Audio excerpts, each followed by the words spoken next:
सभी को नमस्कार दोस्तों। कैंडल सीक्रेट्स के 16वें वीडियो में आपका बहुत बहुत स्वागत है। और आज के वीडियो में जैसा आपको पता है हम इस चैनल के अंदर चार्ट रीडिंग के ऊपर कैंडल सीक्रेट्स को समझ रहे हैं। तो यहां पे आज एक नई कैंडल मैं आपके लिए लेके आया हूं और जिसको हम बोलते हैं long wick candle. Long wick candle को विक को यानी इसको शेडो भी बोला जाता है और विक भी बोला जाता है। तो इसके लिए एक एग्जाम्पल निफ्टी का बजट के दिन 1 फरवरी 2025 दिन शनिवार का एक चार्ट मैं आपके लिए लेके आया हूं, जिसके अंदर इस तरीके के कुछ फॉर्मेशन थे जो मैं आपको दिखाना चाहता हूं। और ये इस तरीके के कैंडल आज के चार्ट में यहां पे कहीं ना कहीं फॉर्म हुए हैं। तो उसके बाद किस तरीके का प्राइस एक्शन बनता है हम इस चीज को यहां पे समझ रहे हैं।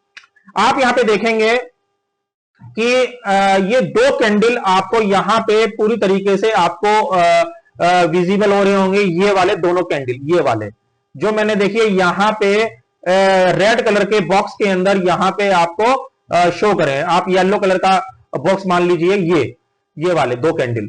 और दो कैंडल के अंदर आप देखेंगे कि ये जो कैंडल है जैसे नॉर्मल कैंडल होती है, ये वाली ऐसी कैंडल नहीं बनी हुई है, जैसे ये नॉर्मल कैंडल मानता हूं मैं इसको।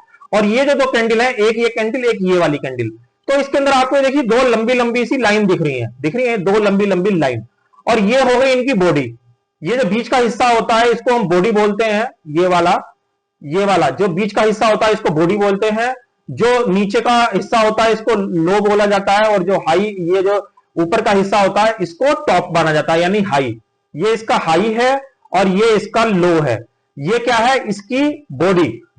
तो यहां पे आपको क्या दिख रहा होगा कि ये जो लंबी सी जो डंडी आपको दिखाई दे रही है दोनों कैंडल के अंदर, हम इसको क्या बोलते हैं? शैडो। अगर हम इसे बोले तो इसको शैडो भी बोलते हैं और इसे हम लॉन्ग विक भी बोलते हैं। लॉन्ग विक, ये दो लैंग्वेज इस कैंडल की जो लंबी सी जो डंडी बनी हुई है ये इसके लिए यूज करी जाती है लैंग्वेज। या तो हम इसे बोलते हैं लॉन्ग शैडो और या हम इसे बोलते हैं लॉन्ग विक। तो ये किस तरीके से काम करती है ये मैं आपको बता रहा हूं। जहां पे भी ये बड़े टाइम फ्रेम, जैसे यहां पे हम निफ्टी का कितना टाइम मिनट का टाइम फ्रेम देख रहे हैं? 15 मिनट का। 15 मिनट का टाइम फ्रेम निफ्टी के हिसाब से, जिस तरीके से निफ्टी के अंदर वोलेटिलिटी यानी निफ्टी की चाल है, बहुत बड़े बड़े लेवल पे भी निफ्टी की चाल आती है। तो अगर ये इंट्राडे बेसिस में 15 मिनट का टाइम फ्रेम हम बड़ा टाइम फ्रेम मानते हैं, तो यहां पे अगर 15-15 मिनट के टाइम फ्रेम पे ये इस तरीके की लॉन्ग विक कैंडल बन रही है, तो इसका मतलब ये हो रहा है कि ऊपर के रेटों में जैसे ही बाजार गया किसी ने यहां पे सेलिंग करी है। यानी अगर ये ऊपर की साइड बन रही है तो हम इसको क्या बोल रहे हैं? सेलिंग का साइन है। सेलिंग यानी हम इसको क्या बोलेंगे? सप्लाई। यानी यहां पे सेलिंग को क्योंकि सप्लाई भी बोलते हैं और रेजिस्टेंस, ये तीन चीजें हम इसको यहां पे बोल सकते हैं। तो कोई ना कोई यहां पे क्या कर रहा है? सेलिंग कर रहा है। तो सेलिंग करने का साइन ये होता है कि अगले कुछ दिन में यदि ये एक्चुअल सेलिंग होती है, अगर ये रियल सेलिंग होती है, तो इसका इंपैक्ट हमें कमिंग डेज के अंदर देखने को मिलता है। जैसे ये सेलिंग किस रेट के अंदर हुई यहां पे, अगर आप देखेंगे ये रेट था यहां पे, अगर आप इसकी बिल्कुल सिधाई में जाएंगे यहां पे 23,560 और आप मोटा मोटा राउंड फिगर में मान लीजिए 23,600। तो 23,600 के आसपास निफ्टी के अंदर यहां पे सेलिंग हो रही है, क्योंकि देखिए यहां पे 15 मिनट की सिंगल कैंडल नहीं है, 15 मिनट की दूसरी कैंडल भी यहां पे मौजूद है। तो 15-15 मिनट की अगर मैं दो कैंडल यहां पे जोड़ दूं तो टाइम कितना हो गया? आधा घंटा यानी 30 मिनट। तो 30 मिनट जब कैंडल यहां पे एक ही प्राइस के अंदर चल रही है, तो जैसे ही प्राइस 23,600 के पास जा रहा है तो कोई ना कोई यहां पे क्या कर रहा है? उसको बेच रहा है। जैसे ही प्राइस 23,600 के पास आ रहा है तो हम इसको क्या बोल रहे हैं? यहां पे लॉन्ग विक कैंडल जिसके अंदर सेलिंग हो रही है। और सेलिंग होने से हो क्या रहा है? प्राइस आप देखिए यहां पे आके बंद हो रहा है। देखिए कहां पे सेलिंग हो रही है? 23,580। और बंद, क्योंकि ये जो बॉडी है बंद कहां पे हुई है? 23,440। यहां पे देखिए क्लोजिंग यहां पे कहां आ रही है? 23,430। और इसकी भी यहीं पे आई है 23,430। तो आप यहां पे देखेंगे कि कोई सेलिंग करके बाजार को कहां तक ला रहा है? 23,440 तक। यानी इस लेवल के पास कहीं ना कहीं यहां पे सेलिंग हो रही है। तो आने वाले टाइम में हमें इस वाले लेवल का बहुत ज्यादा ध्यान रखना है।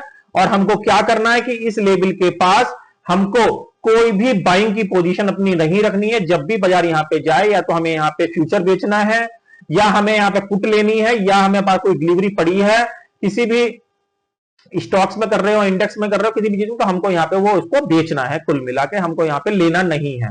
और इसके ऊपर का यहाँ पे अगर कोई बॉडी बनती है सस्टेन बेसिस पे, तो हमको यहाँ पे इसका स्टॉप लॉस लगा देना है। तो आप यहाँ पे देखेंगे ये जो कैंडल बनी थी 12 बजे बनी थी, ये वाली कैंडल 12 बजे के बाद आप यहाँ पे देखेंगे बाजार के अंदर कितना उठा पटक हो रहा है, मगर बाजार ने इस वाले लेवल को यहाँ पे देखिए क्रॉस नहीं करा है 3:30 बजे तक, और बाजार यहाँ पे बंद भी हो गया है, यानी बाजार इसके नीचे ही बंद हुआ है।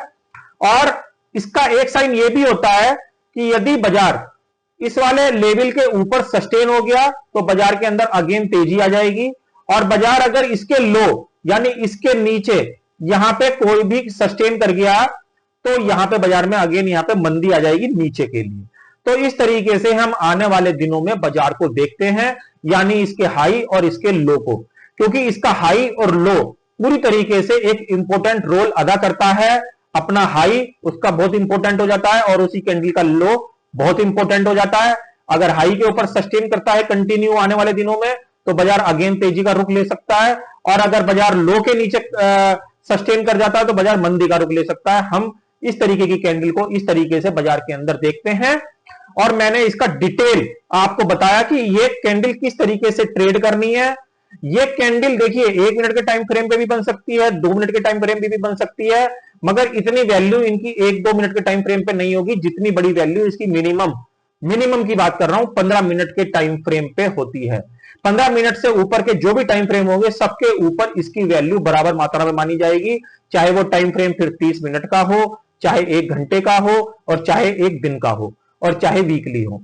तो इस तरीके से हम बाजार को जब इस तरीके की कैंडल बनती है तो हम इस तरीके से देखते हैं, जो मैंने आपको नियम इस कैंडल के बताए। तो ये कैंडल भविष्य में बहुत बड़े बड़े रिवार्ड आपको उस चीज के लिए लेके आती है जिस चीज में आप इस तरीके के कैंडल देख रहे हैं। तो आशा करता हूं आप इन सब चीजों की प्रैक्टिस करेंगे, और प्रैक्टिस करेंगे तो आपको इनके बड़े बड़े रिवार्ड भी आपको देखने को मिलेंगे। तो आशा करता हूं ये वीडियो आपको अच्छा लगा होगा। अच्छा लगा तो प्लीज वीडियो को लाइक और शेयर जरूर करें। ऐसे चार्ट रीडिंग के अलग अलग कैंडल पैटर्न में आपके लिए आगे भी लेके आता रहूंगा। अगले वीडियो का इंतजार करें, और तब तक एक ही बात बोलूंगा, ओम नमो भगवते वासुदेवाय नमः।